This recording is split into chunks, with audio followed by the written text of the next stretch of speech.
Hello दोस्तों, स्वागत है आपका हमारे चैनल में। हम आज आपके लिए हिंदी का व्याकरण लेकर आए हैं। इससे आपका 6 नंबर का पूछता है।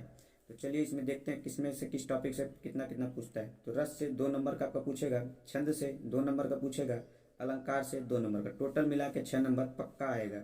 ये 100% फिक्स है आपका, ये 100% फिक्स है कि आपको पूछेगा। फिक्स है, इसमें कोई दो राय नहीं है। चलिए देख लेते हैं। तो हम लोग रस से क्या क्या पूछता है, पहला रस था ना, रस से देखते हैं। रस से आपका पूछेगा तो रस से दो ही पूछता है ज़्यादा, हास्य रस और करुण रस, ये इसी से 2 नंबर का आपका हो जाएगा।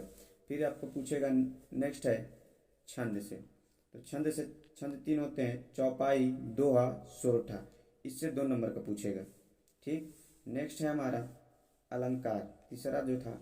अलंकार से भी 2 नंबर का पूछता है। तो इसमें अलंकार 4 प्रकार के होते हैं। पहला है अनुप्रास अलंकार, यमक अलंकार, रूपक अलंकार और उपमा अलंकार। इन चारों से मिलाकर 2 नंबर पूछे। बहुत आसान होते हैं, कठिन नहीं होते हैं। चलिए देखते हैं। पहला हम इसमें रस का, रस के देखते हैं। रस था ना, उसका हम देखेंगे। रस अस्थाई भाव होता है, रस का अस्थाई भाव देखिए। तब इसका देखते हैं, हास्य रस का अस्थाई भाव क्या होता है, आपको पता तो कमेंट बताइएगा। हास्य रस का अस्थाई भाव हास्य ही होता है, ठीक है। करुण रस का अस्थाई भाव क्या होता है, शोक होता है। आपको पता हो तो कमेंट में जवाब देते रहिएगा।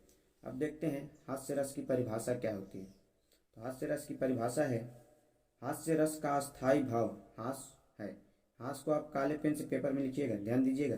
जब हास नामक अस्थाई भाव विभाव, अनुभाव और असंचारी भाव से संयोग करता है तो वह हास्य रस कहलाता है। यहाँ पे भी देखिए, मैं काले पेन से लिखा हूँ हास्य रस को, आप भी एग्जाम में काले पेन से लिखिएगा।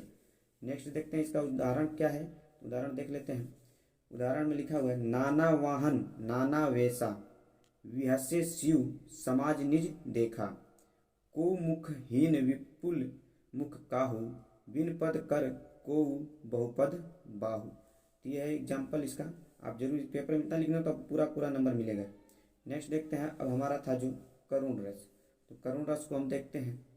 करुण रस में क्या है इसका परिभाषा। तो करुण रस का स्थायी भाव हमेशा शोक है, ठीक है। तो इसको कैली पेन से लिखिएगा। जब शोक नामक अस्थाई भाव विभाव, अनुभाव और संचारी भाव से संयोग करता है तब करुण रस की उत्पत्ति होती है। करुण रस को देखिए, यहाँ पे काले पेन से लिखा गया, तो आप भी काले पेन से ही लिखिएगा, ठीक है। उदाहरण इसका देख लेते हैं। क्यों छलक रहा दुख मेरा, उषा की मृदु पलकों में, हाँ उलझ रहा हूँ सुख मेरा, संध्या की घन अलकों में। तो आपको उदाहरण यही आप लिख देंगे अगर एग्जाम में, तो आपको पूरा पूरा नंबर मिल जाएगा। चलिए नेक्स्ट देखते हैं। नेक्स्ट हमारा क्या पूछा था, रस से तो हमारे 2 थे, दोनों खत्म हो गए।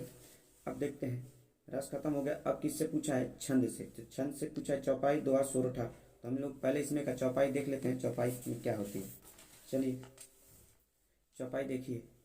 तो चौपाई में पूछा है, चौपाई की परिभाषा देखिए।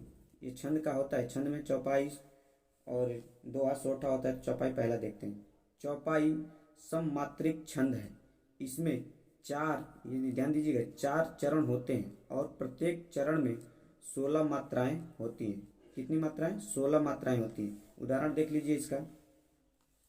उदाहरण है, बंदव गुरुपद पदुम परागा, सुरचि सुवास सरस अनुरागा, अमीय मुरिमय चूरन चारु, समन सकल भरूज परिवार। अब देख लीजिए, इसको हम समझाते हैं 16 मात्राएं हैं कि नहीं है। तो देख लीजिए, गिनती में करा रहा हूँ, आप गिन लीजिएगा। 1 2 3 4 5, इसमें 2 होती है। 6 7 8, इसमें भी 2 होती है। 9 10 11 12 13 14 15 16, 16 मात्राएं होंगी नहीं इसमें। अब सब में गिनिएगा तो इसमें भी 16 होगी, यहाँ भी 16 होगी, यहाँ से यहाँ तक भी 16 होगा। अब नेक्स्ट देखते हैं हम, आप गिनते कर लीजिएगा। दोहा देखते हैं, ठीक है। दोहा का देखते हैं परिभाषा। दोहा अर्ध सम मात्रिक छंद है। इसमें 4 चरण होता है। इसके पहले चरण और तीसरे चरण में 13 13 मात्राएं और दूसरे तथा चौथे चरण में 11 11 मात्राएं होती हैं। चलिए इसका एग्जाम्पल देखते हैं कि कितनी कितनी मात्राएं होती हैं, कैसे होती हैं, पूरा आपको दिखा रहे हैं। चलिए देखते हैं। उदाहरण देख लीजिए। मेरी भव बाधा हरो राधा, नागरी सोय, जात तन की झाई परे, श्याम हरित दूती होय। चलिए गिन लेते हैं कि है कि नहीं 13 13 मात्राएं और 11 11। तो देखिए, 2 2 4, 1 5 1 6 6 2 8 2 10 एक 11, एक 12, एक 13, 13 हो गया ना। इसमें देखिए 11 होगा, 2 2 4 2 6, एक 7 एक 8 एक 9 एक 10 एक 11 है ना। तो आप गिन लीजिए, नीचे वाला भी ऐसे ही होगा। चलिए इसका देखते हैं क्या बचा है हमारा सोरठा। तो सोरठा का भी देख लेते हैं हम लोग। सोरठा का देखते हैं। सोरठा की परिभाषा देख लीजिए पहले। सोरठा अर्ध सममात्रिक छंद है। इसमें 4 चरण होते हैं। इसमें पहले और तीसरे चरण में 11-11 मात्राएं तथा दूसरे और चौथे चरण में 13-13 मात्राएं होती हैं। यह दोहे का उल्टा होता है। यदि आप दोहा आपको जानते हैं, दोहा की परिभाषा, तो आप इस सोरठा का लिख लेंगे। यह दोहे का सेम उल्टा होता है। चलिए देखते हैं, उदाहरण से समझते हैं हम लोग। उदाहरण देखिए, राम स्वरूप तुम्हारा बयन अगोचर बुद्धि पर, अविगत अकथ अपार नेति नेति नित निगम कह। इसको गिन लेते हैं कि कितना है। 2 1 3 1 4 1 5 1 6 1 7 1 8 1 9 1 10 1 11। देखिए 11 है ना, इसमें 13 होगा, देख लीजिए।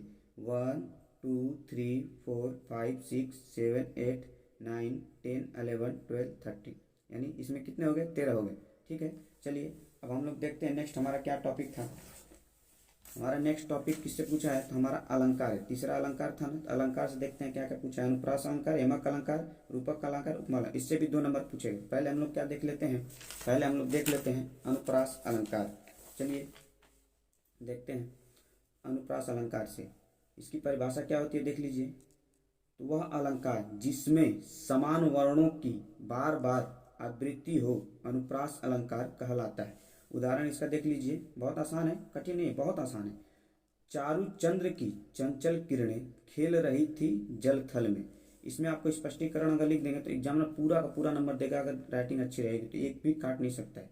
स्पष्टीकरण में देखिए क्या लिखना है, इन पंक्तियों में वर्ण की बार बार आवृत्ति हुई हो, अतः यहाँ अनुप्रास अलंकार है। यानी जो भी वर्ण की बार बार आवृत्ति होती है वही क्या होता है, अनुप्रास अलंकार की पहचान होता है। चलिए अब नेक्स्ट देखते हैं हम लोग क्या था यमक अलंकार का। तो यमक अलंकार देखते हैं। यमक अलंकार की परिभाषा देख लीजिए।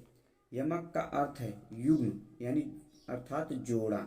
वह अलंकार जिसमें कोई शब्द एक से अधिक बार आए परंतु उसके अर्थ भिन्न भिन्न हो, यमक अलंकार कहलाता है। ठीक है, उसके अर्थ क्या हो, भिन्न भिन्न हो, वो क्या कहलाएगा, यमक अलंकार। इसका उदाहरण देख लेते हैं। उदाहरण समझते हैं कैसे होगा, क्या होगा। देखिए उदाहरण है, काली घटा का घमंड घटा, नव मंडल तारक वृंद खिले। स्पष्टीकरण से देखते हैं क्या है, एकदम पूरा समझ में आ जाए। स्पष्टीकरण इसीलिए होता है पूरा आपको अच्छे से समझ में आ जाए। तो स्पष्टीकरण में है, इस उदाहरण में शब्द 2 बार आया है। कौन सा शब्द यहाँ पे, यहाँ पे घटा शब्द है। कौन सा शब्द 2 बार आया है बच्चों, तो देख लीजिए यहाँ पे कौन सा शब्द आया है 2 बार। तो यहाँ पे जो घटा शब्द है कितनी बार आया है, शब्द 2 बार आया है। और दोनों स्थानों पर इसका अर्थ है भिन्न भिन्न है। इसका अर्थ क्या है, दोनों स्थानों पे भिन्न भिन्न है। जैसे आप नीचे समझ सकते हैं, पहले घटा का मतलब होगा बादल, ठीक। दूसरे घटा का मतलब हो गया घटा गया या कम हो गया। ठीक है, समझ में आ गया होगा। अगर नहीं समझ वीडियो का आप एक बार पीछे करके पूरे अच्छे से देख लीजिएगा। नेक्स्ट देखते हैं हम लोग इसी का तीसरा अलंकार। 4 होते हैं ना, तो अब देखते हैं तीसरा देखते हैं। 2 हो गया ना, अब हम लोग तीसरा देखेंगे, रूपक अलंकार। जहां उपमेय में उपमान का अभेद रूप से आरोप किया जाए वहां रूपक अलंकार होता है। ठीक है, ध्यान से देख लीजिएगा। उपमेय, इसको देखिए ध्यान से, बहुत समझने की चीज है, नहीं थोड़ी भी मिस्टेक करेंगे तो समझ नहीं आएगा। जिसकी तुलना की जाए वो क्या कहलाएगा, उपमेय कहलाएगा। उपमान किसे कहते हैं, जिससे तुलना की जाए वो क्या कहलाएगा, उपमान। इसको उदाहरण से समझते हैं अच्छी तरह से, पूरा एकदम देख लीजिए। उदाहरण समझते हैं, चरण कमल बंदो हरि राय। स्पष्टीकरण इसका अगर करेंगे तो देखिए, उपमेय लिखेंगे और उपमान। उपमेय किससे है, यानी चरण, तो किसके चरण, यानी हरि के चरण है। और उपमान यानी कमल, तो यानी जिससे तुलना की जा रही है। हरि के चरण की तुलना किससे की जा रही है, कमल से। ठीक है, अब नेक्स्ट देखते हैं हमारा चौथा अलंकार था ना उपमा, उसको देखते हैं। समझ में आ गया हो तो, नहीं समझ में आया तो वीडियो को एक बार पीछे करके फिर से देख लीजिएगा, पूरा समझ में आएगा। नेक्स्ट देखते हैं हम लोग उपमा अलंकार। जब किन्हीं 2 वस्तुओं के गुण, आकृति, स्वभाव आदि में समानता दिखाया जाए या 2 भिन्न वस्तुओं की तुलना की जाए वहाँ उपमा अलंकार होता है। समझ में आया? चलिए अब इसको समझते हैं उदाहरण से, पूरा अच्छी तरह से, उदाहरण से एकदम बिल्कुल समझ में आ जाएगा। उदाहरण समझिए, हरिपद कोमल कमल से। स्पष्टीकरण में इसको लिखेंगे, उपमेय लिखेंगे, उपमान लिखेंगे, साधारण धर्म और वाचक शब्द। तो यहाँ उपमेय क्या है? हरिपद। क्या है? हरिपद, यानी जिसकी तुलना की जाए। तो किसकी तुलना की जा रही है? हरि के पद की। उपमान यानी जिससे तुलना की जाए। तो किससे तुलना की जा रही है? कमल से। ठीक है। साधारण धर्म में क्या है? तो कोमल है। क्या है उनका? कोमल। कैसे हैं? कोमल, एकदम मुलायम। और वाचक शब्द, वाचक शब्द यहाँ क्या है? से। ठीक है। तो वीडियो आपको कैसे लगे कमेंट में जरूर बताइएगा, और ऐसी ही वीडियो के लिए हमारे चैनल पर बने रहिए। और दोस्तों यारों में वीडियो ज़्यादा से ज़्यादा शेयर कर दें ताकि सभी बच्चों तक पहुँच जाए। कल ही एग्जाम है तो आप लोग इस पर ध्यान दीजिएगा, जरूर शेयर कीजिए वीडियो को ज़्यादा से ज़्यादा। Thank you for watching.